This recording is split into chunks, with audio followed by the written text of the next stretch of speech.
I want to build a really cool farm in this episode, and the farm will be pretty useful, but honestly, I am more interested in the concept behind the farm than I am in the farm itself. So there's no sense keeping it a secret. I've obviously already put it in the title and the thumbnail. We're going to build a Hoglin farm in this episode, but we're going to build a downward acceleration Hoglin farm. It's a downward acceleration that makes it interesting because it's a very unique type of Hoglin farm, first of all, and also it's a very cool mechanic that we might be able to use in another farm in the future. This farm's going to require a few resources that we don't typically use in farms. So the polished blackstone slabs don't worry me that much. These were originally quartz slabs in the original Lightmatica schematic. And obviously I switched those to blackstone because it's a lot easier to get. And then we're building on top of bedrock. We don't actually need 8 shulker boxes of bedrock. That's already going to be there. But then we get into the things that I might not necessarily have already. So 5.5 shulker boxes of powered rails. That's a lot of powered rails. We'll go over that in a little bit. And then we need a whole bunch of fence gates. Crimson fence gates work well for me because I have the farm that makes a whole bunch of crimson logs. But in any kind of fence gates works fine there. And then we have tons of slime blocks, so that doesn't worry me. And then scaffolding and string, almost 2 shulker boxes of scaffolding and another almost 2 shulker boxes of string. I don't think we have this much string. I might actually have to AFK at my regular mob farm, and I haven't been back there in a long time. So we're definitely going to need some string in order to get that done, and I think that's all. So it's mostly just we need a bunch of string, we need to craft up some fence gates, and we need a whole bunch of rails. I was talking with somebody on my Discord and I was complaining about the gold cost of all these rails because I'm a cheapskate. And they were saying that you could just, you can dupe rails, like you could do it that way. And I'm like, well, I could just come out to my gold farm and take all this gold that none of us we've been too lazy to actually craft up and just take an inventory full of that back to my base and make forever rails. Just make like so many rails that I will never run out. And, I was kind of joking about that, but I think I'm actually going to do it. I think I'm going to fill my inventory full of shulker boxes of gold ingots and just turn that into 36 shulker boxes of powered rails. I barely even put a dent in this gold here. This is 36 shulker boxes of gold ingots. It's equivalent of 4 shulker boxes of gold blocks that I just crafted here. And I used maybe a third of the gold that was here, not to mention all the gold I have back at my base. And yet I'm still going to be a cheapskate. There's an interesting discussion point here. Astazora and I have talked about using carpet mod for auto crafting before in the past, and we've decided that we don't want to do it on a large scale. We don't want to just use carpet mod for auto crafting for everything. We feel that it would take away from the experience. That might change in the future, but for now, we don't want to use carpet mod auto crafting for everything. But we've talked about the possibility of maybe using it for small things, like, for example, turning gold nuggets into gold blocks, or another common example is turning bones into bone meal. This is something we do all the time. It would be very handy for those mundane tasks that you have to do all the time. I mean, Asta's Auto Crafter is a really cool system, but we built an overworld version and a nether version, and it gets a little redundant after a point. So building it again at the gold farm, I mean, we could do it, but it might be more fun to just turn on auto crafting from carpet mod and just use a much simpler system that just does all the work for us and just handles that kind of mundane stuff. Let me know if you think that would take away from the experience or not. It's just an interesting discussion point. Nothing we've decided yet, but it might be a fun thing to do. As far as the string goes, I've come to one of the oldest still working farms on this server, and that is my General Mob farm. And this is actually still a pretty decent farm. It generates about 3.5 shulker boxes of each item type an hour. So gunpowder, bone, string, arrows, about 3.5 shulker boxes an hour. That's a pretty decent rate. Despite this being a pretty decent mob farm, I haven't been back here in a while because we can get way more bone from the Wither Skeleton farm. And the raid farm gets about the same amount of gunpowder per hour, but I've run that thing for so long in order to get all the redstone that I've got a mass surplus of gunpowder and nothing to do with it. And that just leaves string and arrows, and I don't use arrows very much. And I've used string really, really slowly, and now it's starting to dwindle down. And so I'm coming here. It's been months, really long time since I've been here. And you can see it used to have chests like this. And then I switched it out for a shulker box loading system for the gunpowder and the bone, which actually runs underground. This is so bodged together. It's been a really long time, and I had pretty limited shulker boxes back then, and yeah, I think we could probably do a little quick improvements here, and that should make the storage work a little bit better for me so that I can AFK and get us some string.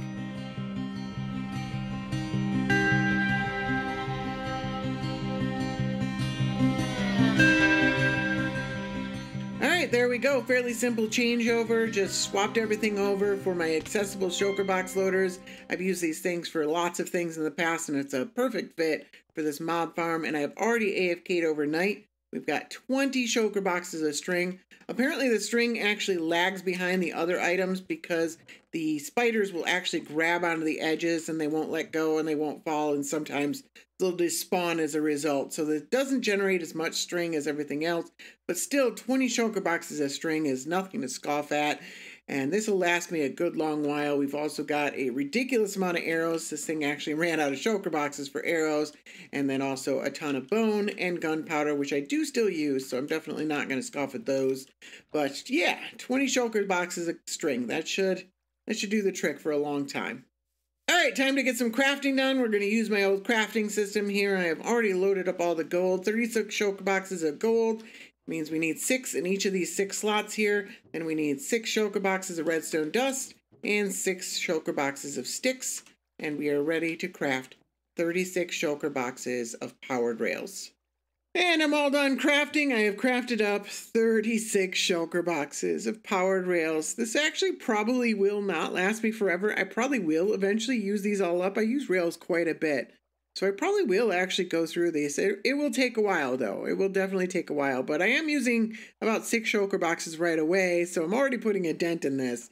So this is probably not forever rails, but it will last a really long time.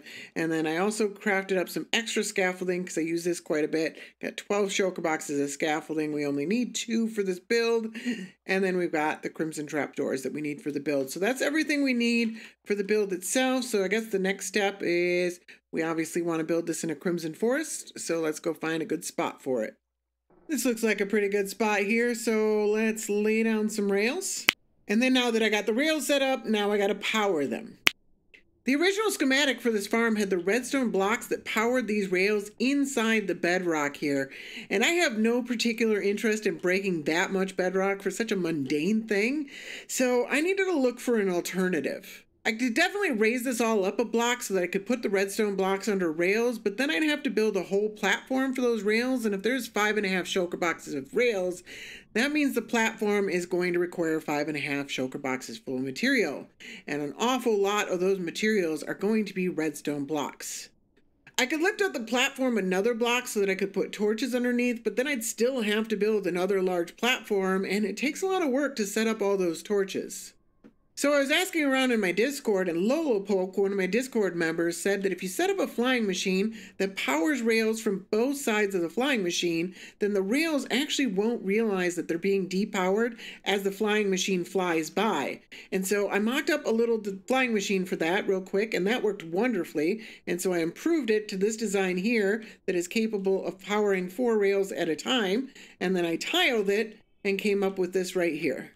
And so these machines are going to go down to the other end and they're going to power all the rails along the way. And then they'll return back to the beginning, and I'm actually going to leave them there. These rails can actually break if you accidentally update them. So just in case, I couldn't see any reason not to just leave the machines there in case I ever needed them again. So I actually extended the rail a few blocks so that I could have the machines just sit there and not get in the way of the farm that's going to be above them. The one downside is that you do have to use powered rails through the whole thing. A regular rail would actually break the power connection, and that's why I was complaining about the rail cost of this thing, because 5.5 shulker boxes is definitely a lot of rails, so this trick might not be for everyone, but if you can't afford the... So this is me from the future, and with some hindsight, I can unequivocally say that you should not use this whole flying machine rail trick. I know it looks pretty cool, and I left it in because it's an interesting part of the story, but poor naive past me has no idea the world of pain that he is in for. just wait and see. But with that out of the way, let's build the actual farm.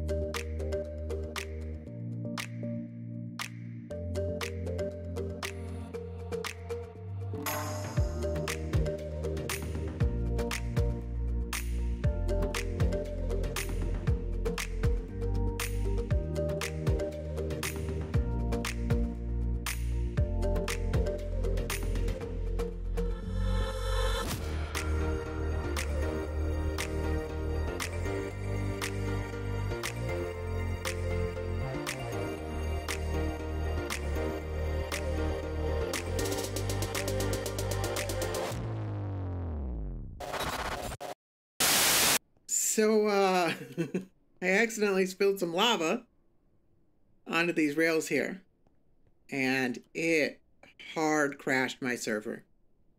And when I rejoined, it hard crashed again. And so now the ticks are frozen. You can see there's actually not a lava source up there anymore. Nothing's moving. The ticks are frozen. That was the only way I can rejoin the game. And then probably what I'll have to do is block jump through this lava and just get rid of it all. And then I think I need to depower all these rails so that that doesn't happen again. So apparently this neat little rail trick I had with the flying machines, yeah, it has a problem. And I don't really like things that have the potential to crash my server. So I probably won't be using this one again, but I'm kind of stuck with it. Now that I've already started building up here, it's not like I can now build a platform one block higher for this. It would break the whole farm. So I've got to use this. So I guess the way we deal with it is that we depower all these rails, we finish up the lava, and then when we're done with the farm, we can power all the rails back up, and then I shouldn't have to worry about any lava being spilled, and obviously no water can be spilled. And regular block updates from people, those don't cause problems. It's just, it appears to be just the lava or the water. So I can manage that. I think it's pretty manageable. It's funny because I haven't actually like caused any real permanent damage, but this is definitely something to be careful of. We've done this a few times in creative where we've tick frozen and like you can drop blocks and like leave streams in the air, but in survival with tick freeze on, this is weird. It's just a surreal experience. But we've got it all figured out, so I should be able to issue the command from my console here to untick freeze. And there we go.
This was a build.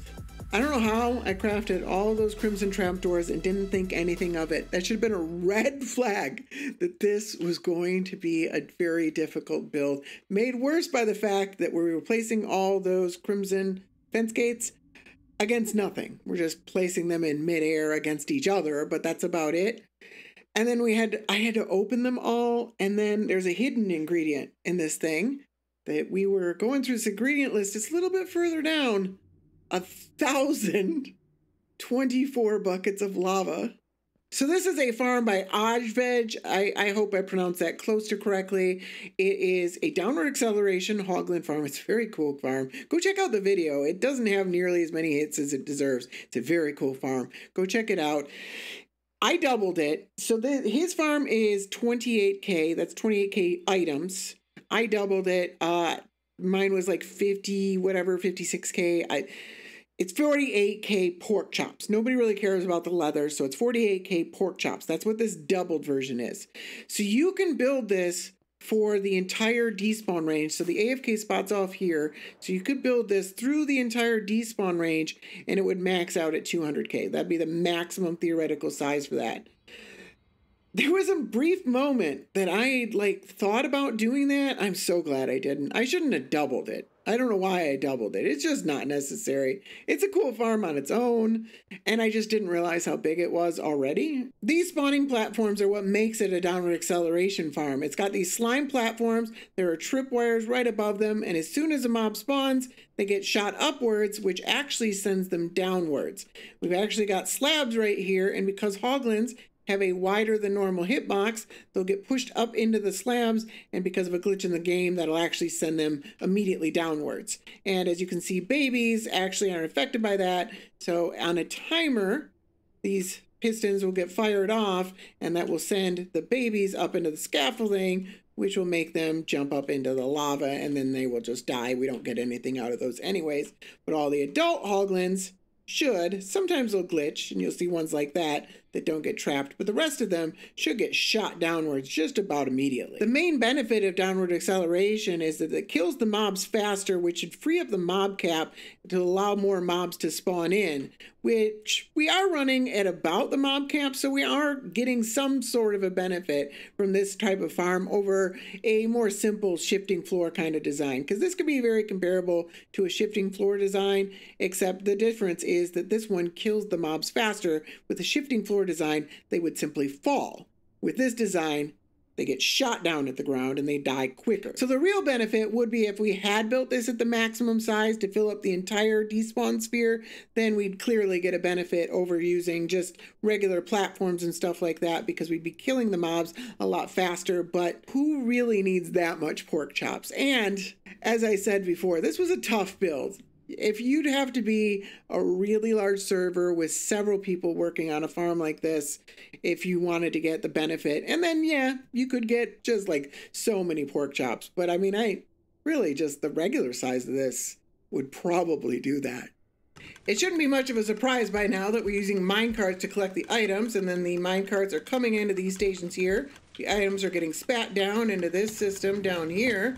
And I'm not sure exactly what you call this. It's kind of like a piston bolt or just like a entity mover or something like that. It's very cool. There's something very similar that we had at my old pigment farm. It used to break all the time, because if you leave this on, or if you leave the area while this is running, this will break. And I've already broke this one a couple of times. Fortunately, this one's pretty easy to fix because it's not hanging, floating way up in the air. It's just right here. Just the pistons get pushed out and you gotta fix them and put them back. I've had that happen a few times, and man, this system just shoots pork chops all over the place. And then once the items reach the end, they get shot up here, shot over there. You can see it going over there, and then we run it over a bunch of sorters over here. And that's where we collect all our items. We got 8 sorters here for all the pork chops, and then just 1 for the leather. I am collecting the leather. Oh my god, my inventory is just absolutely filled with pork chops, which I renamed to PURK in my resource pack for reasons I'm not really sure of. I just thought it was funny at the time. So the items come across all these sorters. They get sorted into shulker loaders. This is actually, all of this, this whole system is what came with this farm, and it actually worked pretty well, so I just kept it. It's a very cool system. These shulker loaders are only a single X shulker loader, but I'd never seen this specific shulker loader before. It's kind of cool, so I figured I'd keep that as well. It's kind of neat. And then we've got over here, we've got all our pork chops. There's actually an item elevator to bring them up into this system of chest here. This was actually part of the Lightmatic as well. Very rare to have a farm that's got all of the storage basically all set up for you. We've got pork chops, and more pork chops all the way up into the 3rd chest. That is a lot of pork chops. And then over here, the leather doesn't go over here. The leather comes over here. And we've got almost 18 shulker boxes of leather. I don't know what we're going to do with all that leather, how we're ever going to use all that leather, but we've got it, and we've got just a ton of pork. As far as using this mechanic for other farms goes, it was mentioned to me in passing at one point that this could be used for husk to make a sand farm using carpet mod, and it could be, but I'm not sure there's really much benefit over like a shifting floor design, and I think there's going to end up being a better mechanic that'll work a little better, and I did suspect that ahead of time. I just thought this was a cool farm, so I wanted to build it anyways. So even though it won't work for what I thought it might work for, this is a pretty cool farm. It's a very unique Hoglin farm, and there are other mob farms that do use the downward acceleration, especially like general mob farms. And then we're talking like full despawn sphere, and you actually build a perimeter and you build them way down to the ground, and you get really, really, really fast mob farms that way. And that's something that I'd actually like to build at some point in the future. For just one person, it would take a really long time, but it could be a cool project. Oh, and I did crash my server about a dozen more times because of this whole rail thing that I tried. I don't know what was different this time around, but when I ran these machines over the rails again in order to repower them, for some reason it just kept crashing my server over and over and over again. And then I did finally get it to run one run that actually powered all of them and went back and didn't crash the server. So we're good, apparently, as long as it stays that way. I hope it stays that way. But yeah, that thing has been nothing but trouble. It was a cool idea. I like that I tried it. But I will not be using this concept again. So that's all I have for you today. I want to thank you very much for watching. I hope you enjoyed this episode, and I hope to see you again real soon. Bye now!